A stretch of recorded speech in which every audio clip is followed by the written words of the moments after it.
Caulfield, a shareholder from Marucci River. Mr. Caulfield. Hello, Mr. Johansson. Craig Caulfield. I'm a founder of Bank Warriors, and I'm also an advisor to Bank Reform Now.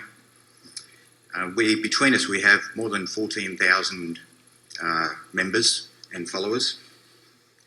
We do have concerns regarding mostly legacy cases, and there's a lot of talk about the future, and I congratulate you on the future direction that you're taking. I think there's some great things, your capital management, your digital future, the way the industry is transforming. But people are falling between the cracks, and Bendigo Bank and Rural Bank has failed to address a lot of these. We've worked with several banks, all the four major banks, and we work constructively together despite having our criticisms. And there's a range of things that we would like to work with Bendigo Bank on too. And I want to see if you're prepared to work with us as a board, as directors and at management. These things include Bendigo Bank undertaking to act as model litigants, so that in the event that you're in any legal disputes with a customer, that there's a set of fairness principles that you follow. Two, you've conducted the APRA prudential report. You're talking of trust and authenticity. If there's that much trust and authenticity, please publish it. Will you publish it? Thirdly, you have a bear map. That's a new requirement from APRA.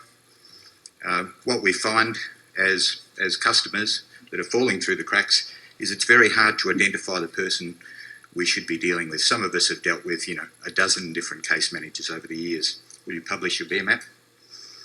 The banking and finance oath is an oath that many in the finance industry that, hold themselves up high sign up to.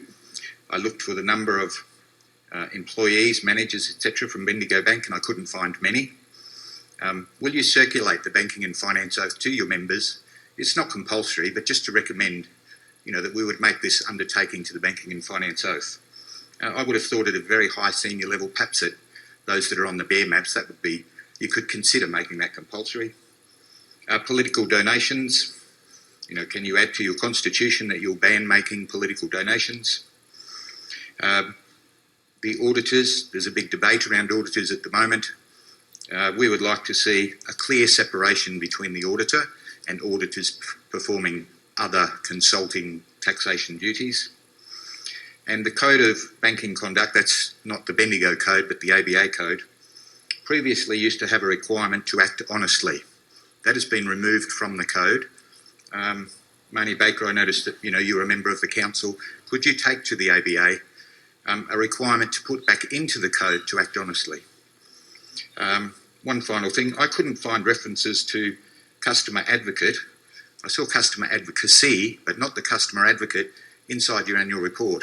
CBA, for example, lists a lot of the metrics around number of cases, number resolved, number put up last year, number put up this year. The impression I get reading Bendigo's is a lot of that metrics is hidden. Thank you.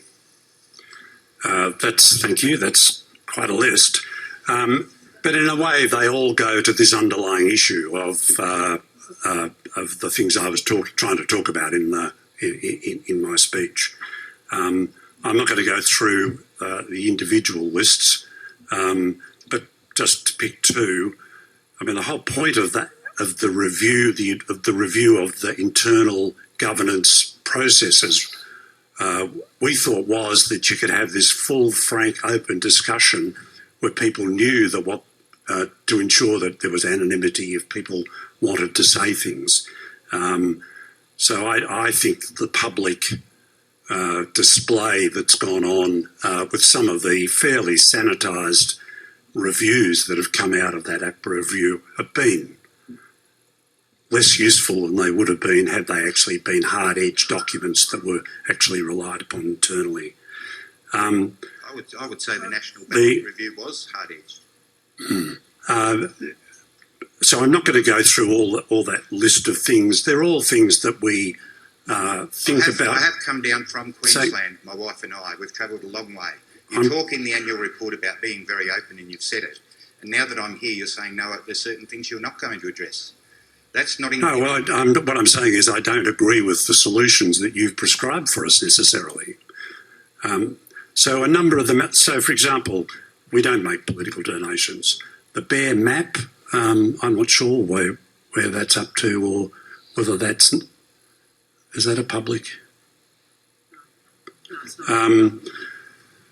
Customer advocate, we have a very active customer, and is she around? I'll have her meet you if you like.